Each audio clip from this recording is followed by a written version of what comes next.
solo, es indivisible y es capaz de decidir por sí mismo.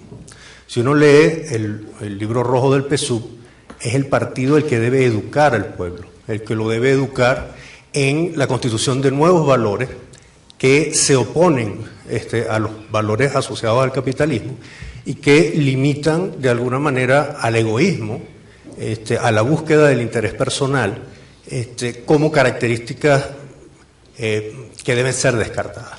Sin embargo, cuando uno compara igualdad social y de género, complementariedad, corresponsabilidad, cogestión, son todos valores que pueden ser compartidos fuera del sistema socialista. ¿Dónde está entonces la mayor dificultad que podemos tener con respecto a esos valores? Ciertamente, la decisión de construir un sistema en el que esas relaciones sociales de producción favorezcan lo que se denomina interés común, pero desde el punto de vista de la planificación centralizada. Es decir, a pesar de que tenemos una ley, que es la ley de la planificación popular y pública, en esa ley, igual que en la ley de comunas y en otras leyes, expresamente se indica que todas las organizaciones del poder popular deben ajustarse para cumplir con lo que establece el Plan de la Nación. Es decir, en última instancia, es el Plan de la Nación el que determina cuáles son los límites del autogobierno, de las comunas y, en general, del pueblo. El Plan de la Nación, desde el punto de vista socialista, que es un punto de vista totalizante, establece cuáles son las condiciones para planificar. Y cualquier mecanismo de planificación o cualquier objetivo de planificación diferente debe ser, en consecuencia, descartado. Eso implica que hay una monopolización de la iniciativa. Las comunidades pueden, efectivamente, recoger información y presentarla para la toma de decisiones, pero quien decide en última instancia es el Poder Ejecutivo. Cuando el Che Guevara nos explica qué es el amor, yo pienso que deberíamos leer completo al Che Guevara. El Che Guevara nos dice que la transición al socialismo tiene sentido solo cuando vamos a crear valores comunistas. Y esos valores comunistas son identificados por el partido, lo que implica que el pueblo debe ser educado en esos valores. ¿Cómo se construye esa comuna, esa entidad socialista? Efectivamente se construye por iniciativa soberana del pueblo organizado. Pero este pueblo debe estar orientado a la construcción de un modelo productivo socialista y debe comenzar por algo que yo no entiendo bien y que posiblemente podemos conversar hoy, por organizar un censo demográfico y socioeconómico dentro del territorio. Yo pienso que ese censo, que está orientado precisamente a las elecciones que se deben hacer, ya debería estar disponible por el Consejo Nacional Electoral y no tendría que ser necesario elaborar un censo en primera instancia.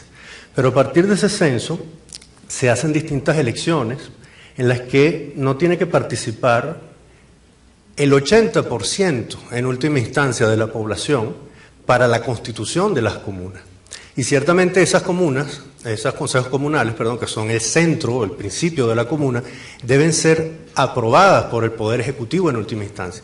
Es decir, toda la iniciativa popular encuentra su freno en el Poder Ejecutivo, que decide, a través del Ministerio de las Comunas, si aprueba o no aprueba la constitución de esa entidad. La comuna tiene un parlamento comunal que, como se nos dice aquí, es la máxima instancia de autogobierno. Sin embargo, esa máxima instancia debe velar porque el plan comunal se ajuste al plan de la nación.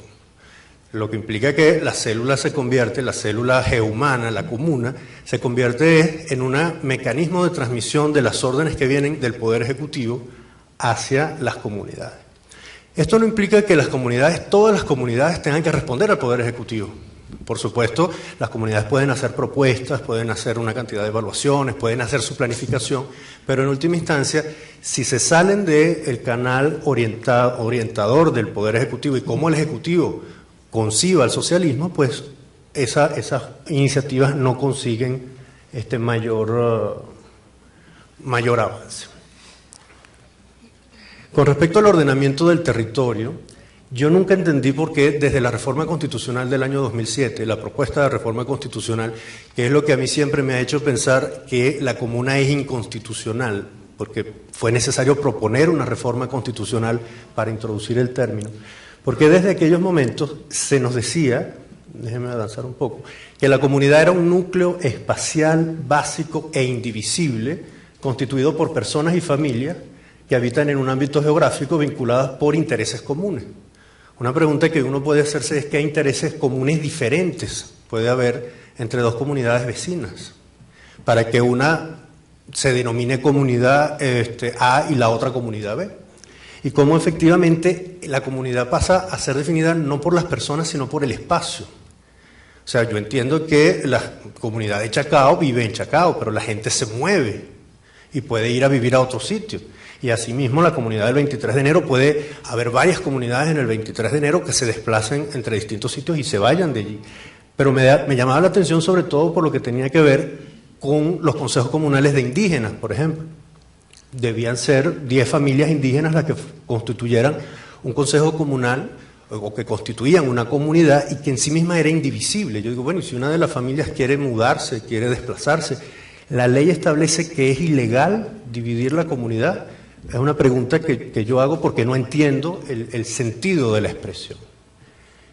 En el caso del sistema económico comunal hay toda una cantidad de elementos interesantes a considerar. Primero, el hecho de que las empresas de comunidad social, las empresas de propiedad social, son empresas de propiedad social directa o indirecta. Y esa es una propiedad que determina el Estado al hacer una transferencia completa o no hacerla. Pero en última instancia es el Estado el que determina cuál es la remuneración de los miembros de esas comunidades, cuál es el precio al que pueden vender, a quién le pueden vender dentro o fuera de la comunidad. Establece además cuáles son las condiciones de permanencia o no de las personas que están en ese grupo de propietarios. Establece además por reglamento una asamblea de productores que debe rendir cuenta a una asamblea de ciudadanos que en última instancia debe hacer lo que diga el Ministerio de las Comunas. ¿Cuáles son las condiciones de jornada laboral? ¿Cuáles son las características del trabajo voluntario? ¿Cuáles son las características de vacaciones y de incluso la permanencia o no dentro de este grupo? Porque hay un problema. ¿Me falta?